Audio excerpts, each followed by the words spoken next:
بسم اللہ الرحمن الرحیم۔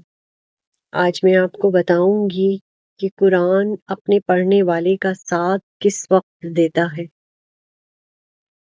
قرآن کا پڑھنے والا جب انتقال کر جاتا ہے اور اس کے اہل خانہ جب تدفین میں مصروف ہوتے ہیں، قرآن اس وقت حسین و جمیل شکل میں آتا ہے اور اس پڑھنے والے کے سر کے پاس اس وقت تک کھڑا رہتا ہے جب تک وہ کفن میں لپیٹ نہ دیا جائے۔ پھر جب وہ کفن میں لپیٹ دیا جاتا ہے، قرآن کفن کے قریب اس کے سینے پر ہوتا ہے۔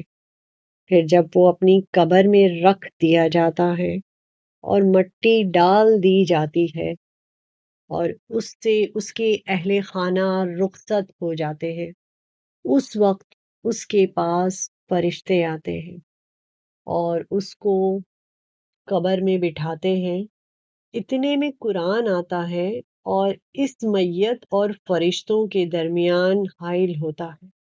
وہ دونوں فرشتے قرآن سے کہتے ہیں، ہٹو تاکہ ہم اس سے سوال کریں۔ تو قرآن کہتا ہے، کعبے کے رب کی قسم، یہ نہیں ہو سکتا۔ یہ میرا ساتھی اور دوست ہے اور اس کی حمایت اور حفاظت سے کسی بھی حال میں باز نہیں آ سکتا۔ اس کی پوری حمایت کرتا رہوں گا۔ اگر تم کو کسی چیز کا حکم دیا گیا ہے تو تم اس حکم کی تعمیل کے لیے جاؤ، جگہ چھوڑ دو، کیونکہ میں جب تک اس کو جنت میں داخل نہ کر لوں گا اس سے رخصت نہیں ہو سکتا۔